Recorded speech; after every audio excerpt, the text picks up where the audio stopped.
Well, guys, she's back. You remember this girl? Letitia James. That was Trump's number one nemesis. She ran on the fact that she was going to go after Trump, even though at that time she had no evidence. She had no case. She had nothing other than the fact that I want to be in political office.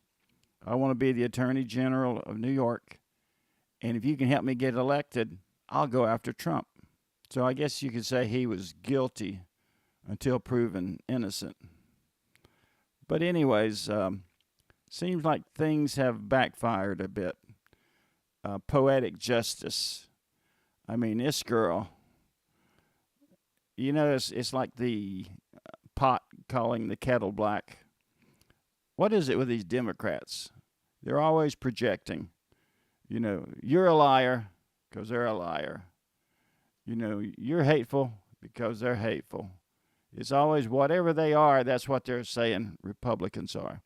So anyways, let's see where this goes. General of New York State, who has made her entire career, almost for the last decade, all about just one thing: bringing down Donald Trump and trying to chuck him out of office and into jail. I'm not kidding, by the way. You know, in 2018, when she ran for and won the position of Attorney General, she actually said this. Have a look. I will never be afraid to challenge this illegitimate president. He should be charged with obstructing justice. I believe that the president of these United States can be indicted for criminal offenses. I will be shining. Now remember, this was when she was running for office. Had no evidence, had no charges. Nobody was even saying there was a crime committed at this point. It was like, elect me and we'll go find something. What was the communist leader that says, show me the man and I'll show you the crime? A bright light into every dark corner of his real estate dealings.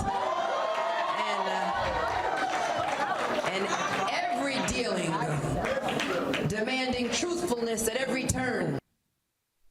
Illegitimate president? Oh my gosh, is she questioning an election? Well, we can't have that. But regular viewers of this program and outsiders will recall these statements, which were used to suggest that Letitia, also known as Tish to her pals, may have let things get a little bit too personal when it came to trying a case against Trump back in 2023-24. And bring a case she did. Letitia James, you'll recall, she was the one who was responsible for that civil case against Donald Trump that claimed that he had inflated the value of his assets to get more favorable loans. Uh-oh, here comes the poetic justice. Loans which, by the way, Trump paid back. So, I don't know, it's a little hard to see where the fraud was. And yeah, just to remind you, this was a loan that Trump took out. The bank was very happy with. The bank said nothing was done wrong. The bank said that they were happy with the collateral. But Letitia James tried to paint a picture where, Mar-a-Lago, which is what they used for the collateral, was not worth what they said it was, even though many people say it's worth 10 times more now. But anyways, the bank was happy. Trump was happy. Everybody was happy but Letitia James because she didn't have a crime yet. So she just made up one. In fact, you know, to that point, his own bankers even testified that everything was fine. So, during the trial over the civil fraud, Letitia James, I gotta say, she reveled maybe a little bit too much in her role. Now, remember again, she thought she was going to be the one responsible for taking down Trump. She thought she would be the one who would be on the TV when across the country, white dudes for Harris yelled, "Hey, honey, get in here and bring your boyfriend. They finally got Trump." Letitia James tweeted almost more about Trump than Trump about the trial, saying that Donald Trump lied about his net worth on his statements of financial condition to get loans for much better terms than he should have. Well, what you're going to find out is exactly what Letitia James has done. She applied for mortgages. said that she lived in a state, didn't live in a state. She applied for mortgages saying the homes were worth a lot more than they were worth. Multiple loans. These are things are all being alleged. And so let's see what happens here. Good old Tish is now under investigation by the Justice Department. And oh, this is just too perfect. She's under investigation for possible mortgage fraud, which is, as Which is exactly what she accused Trump of doing. The New York Post put perfectly, a Tish best served cold. Now, according to reports, Letitia James is accused of falsifying records to get loans on a property in the Commonwealth of Virginia by saying she was a resident there when she was a prosecutor in New York, where to be a prosecutor, you have to be a legal resident. Here's a bit of the letter sent to Trump Attorney General Pam Bondi detailing the accusations, saying, quote, based on media reports, Ms. Letitia James has in multiple instances falsified bank documents and property records to acquire government-backed assistance and loans and more favorable loan terms. You see, if you have less than 5 doors, I think it is, then you're considered residential. You can get a residential loan. If you have more than 5 doors, you're considered commercial. You have to get a commercial loan. Commercial loans aren't normally for 30 years. They're like 5, 6 years, and you have to re-up them. So you constantly have to reapply and get a new loan. And they kind of force that to make sure they stay up with interest. Where a lot of residential loans, you can get a permanent interest that stays the same for the entire duration of the loan, or it can be stepped up and so forth, variable. But anyways, she was wanting better rates, better interest. Oh boy. Meanwhile, the Daily Caller went looking for Tish at one of her alleged Virginia properties. Here's what they found. I'm a reporter with the Daily Caller News Foundation. Goodbye, you're trespassing. I'm sorry. Trespassing. My kids are around here. I understand. We mean no trouble. We're just curious who the occupants of the home are, because Don't worry there's about who's occupants. That's none of your business. well there are connections to Okay, but New you're York Attorney trespassing. General Letitia That doesn't James. matter. You're trespassing. Are you related to Letitia James? Do you know her? You're trespassing. Go in the house. Do you know You're Letitia James? No? trespassing. Okay. You're trespassing. No comment. Thank you, ma'am. Huh, maybe she wasn't a resident after all. Well, how the worm turns, hey? Let's have, by the way, a little bit more of Tish from back when she was suing Trump. Representing our respective states, stand up and enforce the rule of law. The president.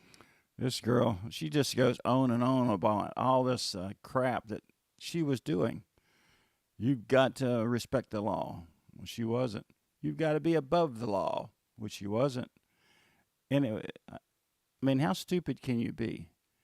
How stupid can you be to go after the President of the United States for doing something when you're doing the exact same thing? Just something to think about.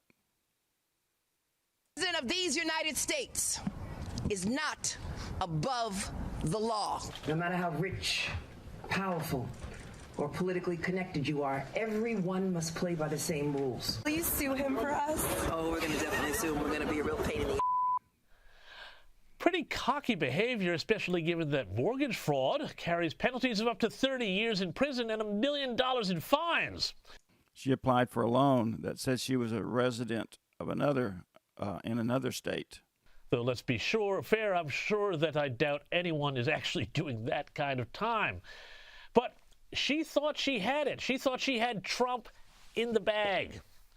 Now, though, the irony is that she is being investigated for the same stuff that her lawfare case was all about against Trump.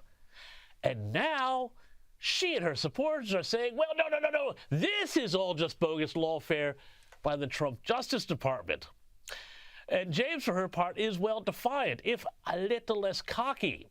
Here's what she had to say after the investigation was announced. My mission is clear. I'm focused. I'm prepared. I'm ready. I've been trained by the best. I went to Howard University that overturned legal segregation in this country. I've been taught in those classrooms where Thurgood Marshall once taught. I'm not afraid of no president. Donald Trump, we're ready for you. We're coming for you. We're standing up for you. We're fighting on. We're not going down silent. I'm wondering if Thurgood Marshall convinced her or taught her how to lie on a mortgage application. Victory, my friends, is clear. It's now. Was it just me, or did she seem a little less cocky there, even a little bit nervous behind the bluster?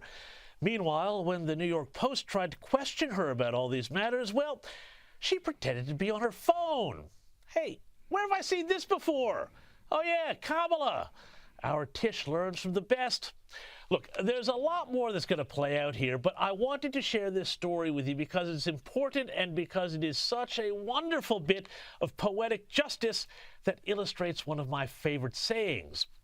Whenever a left-winger accuses a right-winger of doing something bad, well, it's a pretty good chance they turn out to be guilty of the same thing themselves. Allegedly, of course. The irony is perfectly crushing. This is a person who prosecuted Trump for everything short of ripping a label off a mattress. And among the charges that were brought in New York in not just the civil but the criminal case was making false or misleading statements to financial institutions. So there you go, guys. You know, I love Sky News. They do a great job. But he's perfect in saying it's poetic justice. You know, when the left is saying you're doing something, they're probably doing it. But if you agree with me, put it in the comments. If you disagree with me, put it in the comments. And if you could like and subscribe, I'd appreciate it. See ya.